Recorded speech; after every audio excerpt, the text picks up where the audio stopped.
And today I have the honor of speaking with not only one of my favorite people, but someone who is causing little waves with her interpretation of I Have a Dream, Zazenza. Hello. It's so wonderful to be on your show. You know, I was reviewing your video, and if people have not seen it yet, you can see it on YouTube under Zazenza, I Have a Dream, correct? Yes, all I need to do is just type in my first name, Zazenza, spelled Z-A-Z-E-N-Z-A, that's 3 Z's as in zebra, and it'll pop right up.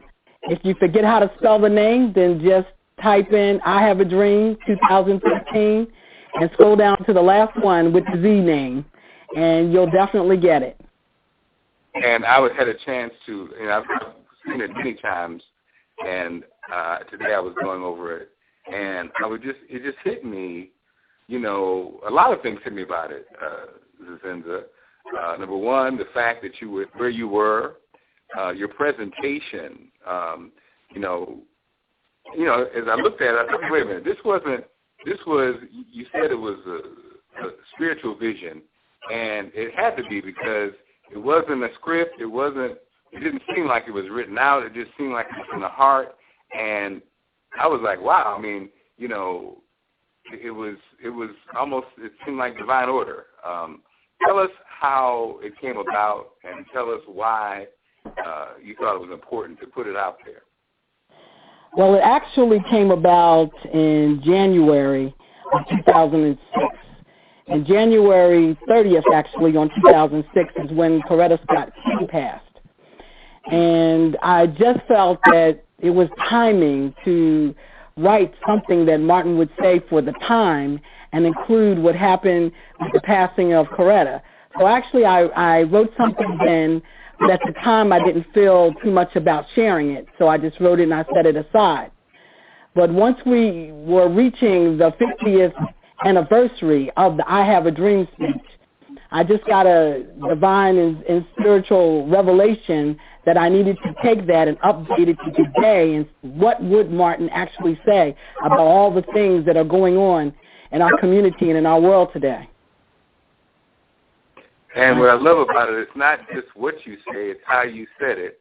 And it really did, as I reviewed it again today, it really made me pause because, when Martin gave his speech, he was talking to a nation and imagining a nation, the what ifs, the possibilities of a world where, those barriers were broken down.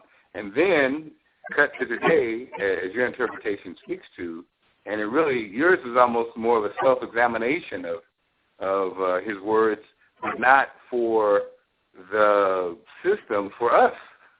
You mentioned, us the hate and us killing each other and basically an issue that we have to deal with, and we've kind of lost our way. For those who haven't yet seen it, give us a little bit, not necessarily verbatim, but talk to us about that. All right. Just to give you a little bit as a teaser, you'll really just need to go on the YouTube to see the entire recitation. It starts off, we used to be called Negroes. Now we're African Americans. Are we any better for the name change? Has the struggle changed? Have we learned anything in these 50 years? I contend we lost some things and we found some things. Now you'll need to go to the video and you can hear about the things we lost and what we actually found. What has been the reaction then from people who've seen it and those who you know and don't know? For those that I know and don't know, I've been going around town, as they say, in the Baltimore, Washington area, actually giving the recitation. They're moved. They're moved to understand that, we need to stop talking the talk and start walking the walk. We need to start doing something and stop complaining about everything that's going on in our communities and start actually getting out there and being a part of and stepping up to the plate. It moves them to understand, yes, we need to get moving. We need to make this dream really alive so we can be free and just stop talking about it. And, so then what's your take? What do you think? I mean, a lot of people say, with the desegregation, people aspire to assimilate and we lost a bit of ourselves in that. But what's your take? Then, you also talk about the spiritual piece. Yeah. What do you think? What do you think happened? Well, our country, I just think that, we've been spoiled for a number of years. Where we just had. We've had the fat of the land, as the saying would go, for a long time now. And we, instead of storing it up and understanding our responsibility, we squandered and wasted a lot. We spoiled our children. We forgot about a lot of the things that we grew up with. Understanding about being responsible and being respectful of what you have and what you're given and taking responsibility. So many of our children are just given. They just expect it's supposed to be given to them. And the quick fix is the way of doing things, which is most of our society. And we've kind of, like you said, we've kind of lost our way.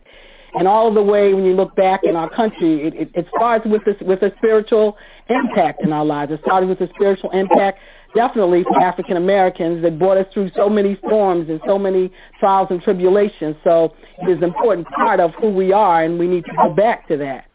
I think we lost a lot of that, and the country would like to divide our spiritual beliefs from our government system, but our whole government system is based on something spiritual, and our Pledge of Allegiance and our money that we spend every day. So there's so much that's in it. So for them to say take it out, but then let something happen in our country that's massive, then they want everybody to get together and pray and ask God to bless the country and all of that. It's being very hypocritical. So then what happens after this? I know you plan on being at the anniversary of the march. I know that this video is available on YouTube. Is there a book or a poem, or are you going to have it available in a written form? Yes, I'm looking to have it available in written form. I have a lot of other spiritual recitations that I have copyrighted, and I am looking to put it in the form of a book. Next week I will also be on Fox 45, being interviewed by them in reference to this spiritual revelation of this video as well. So, however I'm led, I'm going to move, and I'm just taking it a step at a time. But for me, it's just about getting it out there. Right now, I'm not a person either that just talks the talk. I'm going to walk it as well.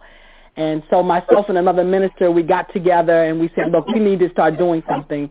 So we're putting together a series of conferences for women, and we got together with the church that I belong to, and she does as well, New Unity Church Ministries, and we partnered with the Greater Baltimore section of National Council of Negro Women, and we're putting on this series where we can sit together as women and, get in each other's face and talk about the issues and things that really are going on.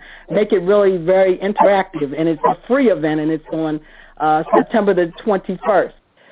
You can go on to the GBS website or New Unity website to find out about it. It's a free event to the first 100 people. We're going to feed the folk. It's kind of, you come, you give a free gift of a non-perishable item, which will be given to my sister's place, and then you're going to be fed at what is with each other, just sharing experiences. And we're also having a continental breakfast and a lunch we're giving. So it's really feeding the mind, the body, and the soul.